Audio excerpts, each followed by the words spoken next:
There's something happening to women in their 30s and 40s that no one wants to talk about, and it's terrifying the people around them. They're not begging for love anymore. They're not afraid of being alone.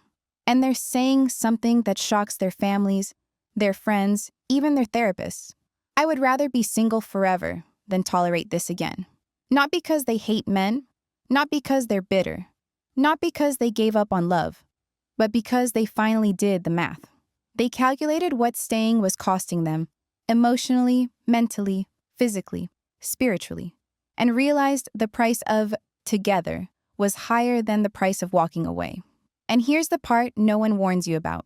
When a woman reaches this point, it's not dramatic, it's not impulsive, it's not emotional, it's calm, it's clear, and it's irreversible. Because once you see the patterns, once you understand what these behaviors actually mean, you can't unsee them. And today, I'm going to explain exactly why so many women are done tolerating what they were once told was normal, why you're not overreacting, and why choosing peace over partnership isn't fear. It's wisdom. I keep having the same conversation with women in their 30s and 40s, and every single one is saying something that shocks their friends and family. They're openly telling me they'd rather stay single forever than tolerate certain behaviors again. And these aren't bitter women complaining about past relationships. These are successful women, intelligent women, women who've been in love and know exactly what healthy partnerships require.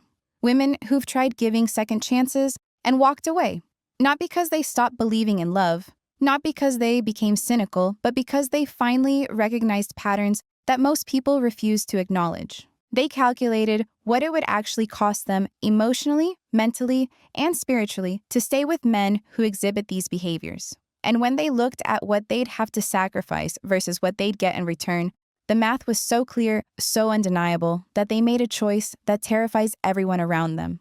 Your family doesn't understand it. Your married friends think you're being too picky. But if you've already recognized these patterns, if you've already walked away from men who do these things, you know exactly why. And I'm going to show you why you're not overreacting. You remember when you believed love could conquer anything, right? Not just believed it, but lived by it. You were in your 20s, maybe early 30s, and the idea of finding your person, building something beautiful together, felt like the entire point of existing. You'd see couples and feel that longing, that hope. You wanted someone who truly saw you, someone who chose you every single day, someone to create a life worth living with.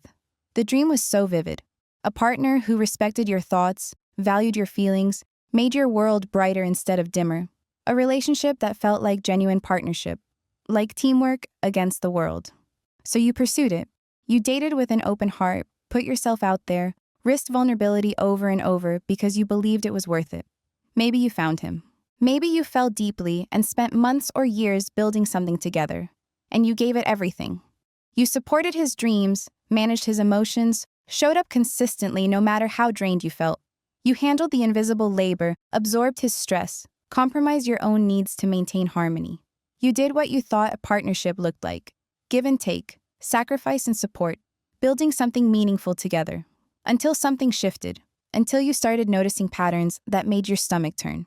After enough relationships, after enough cycles, you discovered something you didn't expect: clarity. Not the kind of clarity you admit to your mother, not the kind you tell your girlfriends about over wine, but deep, bone-deep clarity. Like scales falling from your eyes. You could finally see what you'd been tolerating, what you'd been excusing, what you'd been rationalizing because you wanted love so desperately. Let me tell you about the 10 things that women with self-respect will never tolerate again. The behaviors that seem small on the surface, but reveal everything about a man's character. The red flags that used to get explained away, but now get recognized immediately. Because once you see these patterns clearly, once you understand what they really mean, you can't unsee them. And you shouldn't have to. The first unforgivable behavior: emotional manipulation disguised as sensitivity. He's the man who weaponizes his feelings to control your behavior. When you try to discuss something important, he turns it around so you're comforting him instead of addressing the actual issue. You want to talk about feeling neglected, and suddenly he's the victim because you're being mean. You express frustration about something legitimate, and he responds by telling you how much your tone hurts his feelings. He's mastered the art of making you feel guilty for having needs, for speaking up, for expecting basic respect. This isn't sensitivity, this is manipulation with tears. Real emotional intelligence means managing your own feelings while still being present for difficult conversations. It means taking responsibility instead of deflecting. It means hearing your concerns without making himself the center of your pain. When a man consistently turns every serious conversation into an opportunity for you to manage his emotions, he's showing you that your feelings will never be the priority. Your needs will always come second to his comfort. And women who've experienced this pattern know exactly how exhausting it becomes to need emotional support and end up giving it instead. The second unforgivable behavior: silent treatment as punishment. He withdraws affection, stops communicating, becomes cold and distant whenever you don't behave exactly how he wants. This isn't needing space to process emotions. This is calculated emotional withholding designed to train you like a dog. You disagree with him, and suddenly you're met with icy silence. You express an opinion he doesn't like, and he punishes you by removing his attention and affection until you apologize for things you shouldn't have to apologize for. The silent treatment is emotional abuse, period. It's designed to make you so uncomfortable with the disconnection that you'll do anything to restore harmony, even if that means sacrificing your voice, your opinions, your right to disagree. And the cruelest part is how it makes you question your own reality. You start wondering if you really were wrong, if you deserve the cold shoulder, if you should just stay quiet to keep the peace. The third unforgivable behavior: constant criticism, disguised as help. He always has suggestions for how you could be better. Your appearance, your career choices, your friendships, your family relationships, nothing escapes his helpful observations. He says he's just trying to help you reach your potential. He says he's being honest because he cares. But somehow, his help always involves you changing fundamental parts of yourself while he remains exactly the same. This erosion of your self-confidence isn't accidental. It's designed, consciously or unconsciously, to make you dependent on his approval. He criticizes your friends until you start avoiding them. He comments on your weight until you're obsessing over every bite. He questions your decisions until you're doubting choices you once felt confident about. And through it all, he positions himself as the expert on your life, the one person who really knows what's best for you. The fourth unforgivable behavior: refusing to take responsibility. Everything is someone else's fault. His boss is unreasonable. His ex was crazy. His family doesn't understand him, and you are too sensitive. He is the eternal victim of circumstances beyond his control, never the common denominator in his own problems. When he hurts you, it's because you misunderstood his intentions. When he breaks promises, it's because something unexpected came up. When he fails to follow through, it's because you didn't remind him properly. This refusal to own his behavior shows up everywhere. He doesn't apologize genuinely, thus, because he doesn't believe he did anything wrong. He doesn't change problematic patterns because he doesn't see them as problems. He doesn't grow because growth requires accountability, and accountability threatens his ego. Being with a man who never takes responsibility is like being in a relationship with a permanent teenager who refuses to mature. The fifth unforgivable behavior: making you responsible for his emotional regulation. You have to manage his moods. You have to anticipate his reactions. You have to adjust your behavior constantly to keep him stable. If he's stressed at work, you have to be careful not to add to his burden. If he's in a bad mood, you must fix it, or at least avoid making it worse. If something upsets him, it becomes your job to restore his emotional equilibrium. This emotional caretaking becomes so automatic that you forget how much energy it drains. You're constantly scanning his emotional temperature, adjusting your needs to accommodate his feelings, walking on eggshells to prevent explosions. You become an expert at reading his micro-expressions, predicting his reactions, managing situations to keep him comfortable. But when you need support, he's nowhere to be found. Your emotions are too much. Your needs are inconvenient. Your struggles are yours alone.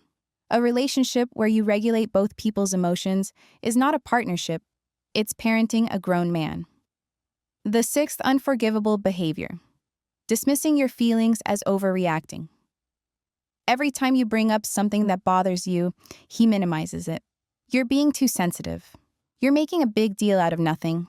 You're overanalyzing again. He's perfected the art of making you feel crazy for having normal human reactions to his disrespect. When he shows up 2 hours late without calling and you're upset, you're controlling. When he makes plans without considering you and you feel dismissed, you're needy. When he says something hurtful and you respond emotionally, you're too dramatic. This systematic invalidation is psychological warfare disguised as logic. He paints himself as the reasonable one and you as the irrational one. Over time, you start questioning your own instincts. You begin silencing yourself, editing your reactions, and doubting your emotions just to avoid his dismissal. The seventh, unforgivable behavior. Selective memory about promises and commitments.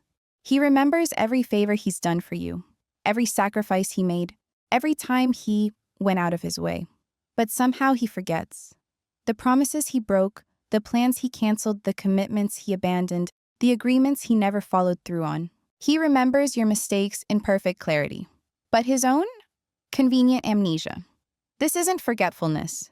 It's strategic revision of history designed to keep you grateful while keeping himself blameless. You find yourself saving texts, documenting conversations, gathering evidence of reality, because his version of events always portrays him as the victim and you as unreasonable. The eighth, unforgivable behavior. Making unilateral decisions that affect your life. He decides where you'll live. He makes big purchases without discussing them. He accepts plans for both of you without asking if you're available. He changes arrangements you made together because something better came up. He acts like a single man while expecting you to behave like a committed partner. This isn't just inconsiderate. It's a fundamental disregard for your autonomy.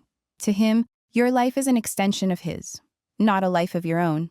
When you object, he thinks you're overreacting. When you express hurt, he doesn't understand why. When you ask for communication, he frames it as control. He truly believes that loving him means accepting whatever he decides is best. The ninth unforgivable behavior. Inability to celebrate your success. When something good happens in your life, when you succeed, achieve, or shine, his reaction is lukewarm, disconnected, dismissive, competitive. He may congratulate you briefly, but then points out the luck involved, compares it to his own accomplishments, downplays. Its importance shifts the focus back to himself. This isn't harmless jealousy. It's insecurity masquerading as humility. Your growth triggers his fear of being left behind. A man who loves you should be proud of you, not threatened by you. The 10th unforgivable behavior. He cannot see you as a full human being. You exist in his mind only in relation to his needs. If you're quiet, he assumes it's about him. If you're upset, he wonders what he did wrong.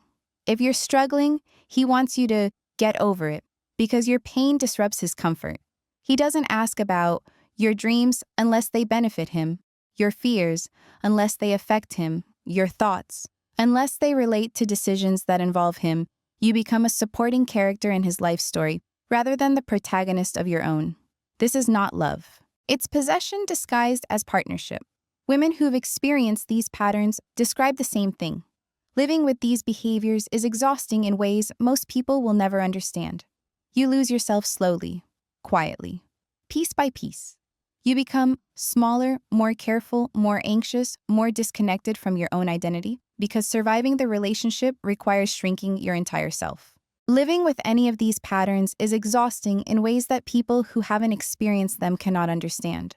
You spend so much energy managing his reactions, accommodating his limitations, and protecting yourself from his dysfunction that you lose touch with who you are when you're not trying to hold an impossible relationship together. You become a smaller, more careful, more anxious version of yourself. And here's what women finally understand. After experiencing these patterns repeatedly, these behaviors are not isolated incidents. They're not phases. They're not things he'll grow out of with enough love and patience. They are fundamental character traits that reveal how he sees relationships, how he views women, how little respect he has for your humanity. These patterns do not improve with time. They intensify. They become more entrenched, more sophisticated, more damaging. Women I counsel who have walked away from men like this all describe the same revelation.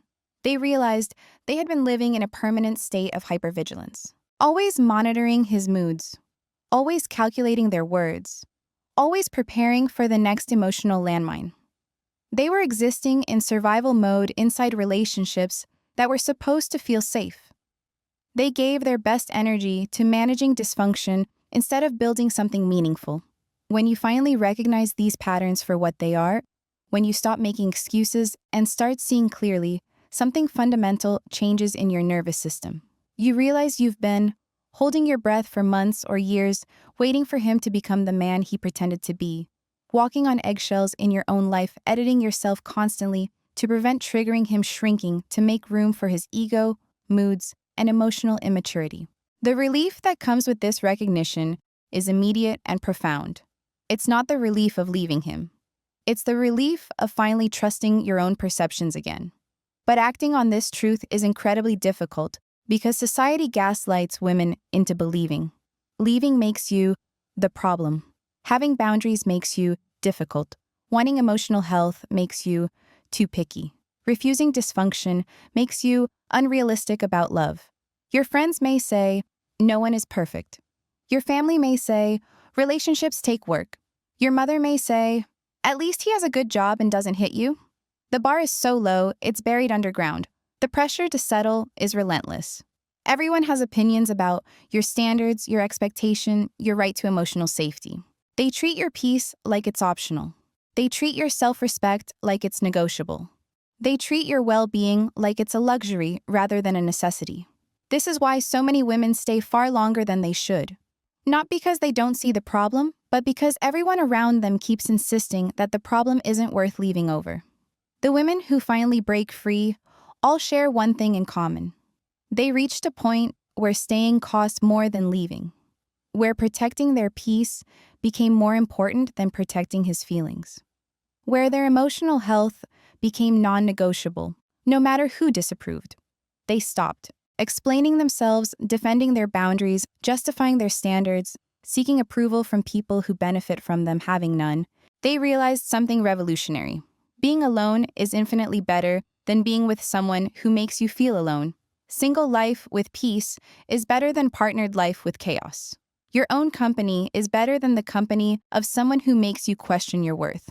Women finally understand. Loneliness is temporary. Damage is permanent. Staying with the wrong man costs years you never get back.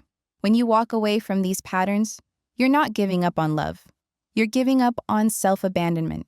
You're giving up on being the emotional caregiver for an adult man walking on eggshells in your own home, shrinking yourself, explaining basic human decency to a partner, hoping he'll someday become who he pretended to be.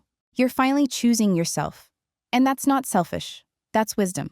They realized that loneliness is temporary and fixable, but the damage done by staying with someone who exhibits these patterns compounds over time.